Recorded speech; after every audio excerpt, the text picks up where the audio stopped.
Hello there everyone and welcome back to another episode of Dragon Mania Legends. So it is episode 400 today. So that is why I am doing the whole face cam thing, and I even have Mr. Penguin over here. He is my lovable, huggable penguin. But, you know, on top of this, we actually have some really cool news here. So here we've got changes in ruins coming in the next update. And we have this picture of Chronos, and there's all these like little baby weird things as well that kind of look like his baby form, so I am definitely intrigued. And so, upcoming changes to ruins in the new update. Exploring with all dragons and new levels added to Chronos.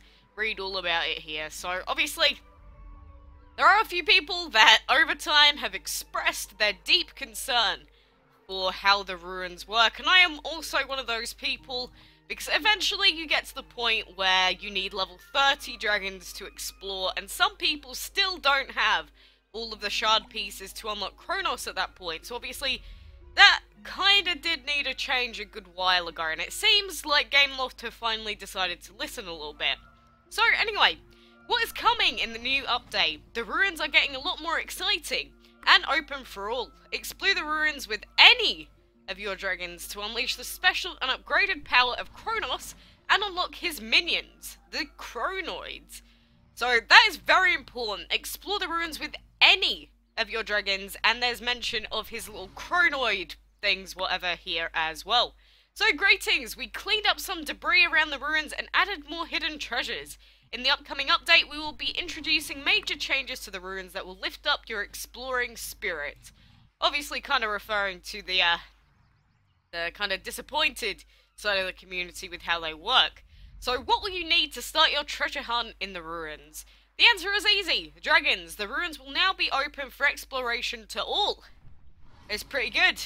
So each ruin will have a recommended set of dragons to explore the ruins. However, this set of dragons will not be a requirement to go and explore ruins. However, bringing recommended dragons will give you a higher chance of a successful exploration. The more recommended dragons you assign, the greater the probability of the success. You know, that seems pretty reasonable. And recommended dragons levels count towards to succeeding in the exploration. The higher the dragons are above the minimum level requirement, the bigger the possibility that your dragons will be successful. However, if you are bringing 3 recommended dragons, your chances will be maxed out. So, you know, I think that is pretty good. Like, if you cannot physically use the recommended levels, you can use the lower level ones, but it seems like there's going to be a little bit of a deterrent in the fact that it's going to be harder to earn rewards and stuff if you do that. So, you know, I kind of agree with that. Bringing recommended dragons is not the only way to raise your chances. Bringing any dragon that is higher than the minimum level will also help your dragons to succeed. Failed explorations will not go unrewarded. For your efforts, your dragons will be awarded with a compensation reward to prepare your dragons for the next attempt. So, you know, that is a lot to take in, but please note, you can bring any 3 dragons, discover the hidden mysteries and treasures that lie buried in the mist of Dragonlandia. Successful exploration will not guarantee that you will receive a shard, but it will reward you with great prizes. So, you know, I don't think there's much of a difference there, because if we come in game, like, we could get a shard out of this if we didn't have them at the moment, but if we collect this, it says your dragons have found a chest full of rare treasures. So I'm not sure, will the compensation reward be a lot lower than that? I guess we'll have to wait and see. I'm going to assume so, but, you know, it's definitely something to take in. Using any dragons does sound like a good idea. But what if you have already unlocked Chronos? Because at the moment, if you have Chronos, that's it. There's nothing else to do with the ruins. But Gameloft do have a little thing in store. So the fun doesn't stop with unlocking Chronos just once. Starting with the new update, you can recollect all the shards for every ruin. Recollecting will allow you to level up Chronos and decrease the time it takes to unleash his power. And for all players who have already unlocked Chronos, all the shards will be re-obtainable. Now, that opens up a whole new door, because I mean, it's like the dungeon. When you finish with the dungeon, that's it. When you finish with the ruins, that's it. But this new update is going to bring some actual new stuff to the table, so I'm pretty excited for that. So after unlocking Chronos for the first time, recollecting all the shards from all the ruins will allow you to level up Chronos up to 4 times. So that's why there were 4 of his mini versions. And then leveling Chronos will enable to reduce the time it takes Chronos to unleash his timer reducing ability. Oh my goodness! This sounds like a good idea. Because what is it at the moment? It's like 4 days? Something like that before he resets. Which, you know, it's a very long time. It doesn't really seem the effort that it was to collect all the shard pieces. But this, I'm honestly very excited for this. And each time Chronos levels up, he will also summon his minions. Please note, Chronos' ability to reduce certain timers in the game will not be affected. So basically all that's happening is that there is going to be an increase in his effectiveness. So there is like no downside to this from what I can tell so far. And have any questions or comments, make sure to leave them in the comment section down below. So down here we have a few people talking about it, and a few people seem to be happy, people just talking about bugs, you know, the normal sort of thing.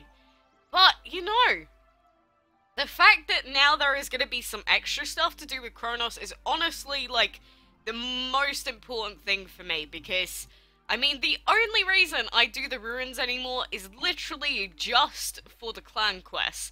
Apart from these clan quests, I will never, ever explore the ruins, because it's just going to keep bumping up the levels of the required dragons, and it's just way too much hassle at the end of the day.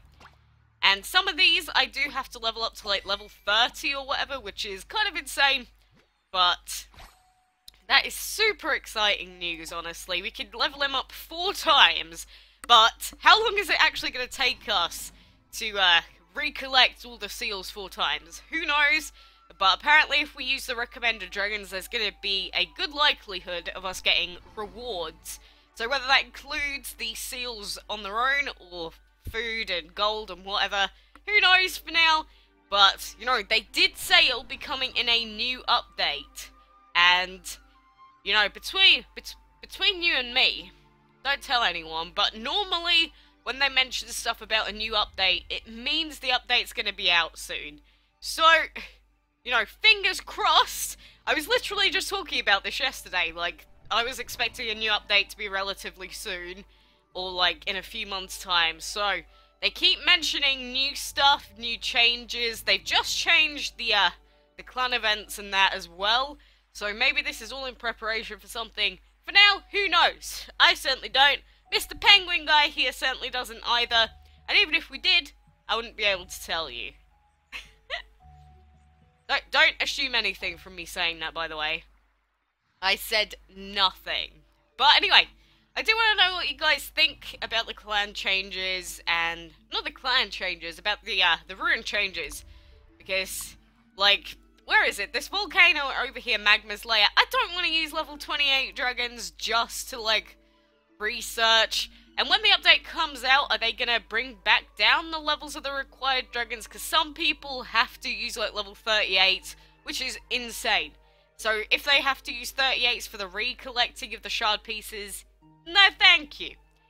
But I honestly think this is a very, very cool thing that they've done here. But, you know, this is technically episode 400, but I'm going to keep the camera going into the next video because we're just sort of talking about the changes and that. But, you know, not sure if Mr. Penguin will be here for now. But let me know what you think in the comments down below in the video. I do want to know what you think. A few people have said they're not sure what to think yet. I personally don't see any downside unless they make the likelihood of getting a shard piece is so incredibly low without the recommended that it's like pointless anyway. But I digress. We will see at a later date. But for now, make sure you check out the article yourself. What the hell? Go away, AVG. Why are you here? But make sure you check it out on the DML Facebook page. So just go on there and just click the link and it will take you there. And make sure you read through what everyone else has been saying as well. It's usually very good for everyone to share. But anyway, for now, I'm going to skadoodle and make the other video. So for now, thank you very much for watching. And until next time, I will see you then. Ow!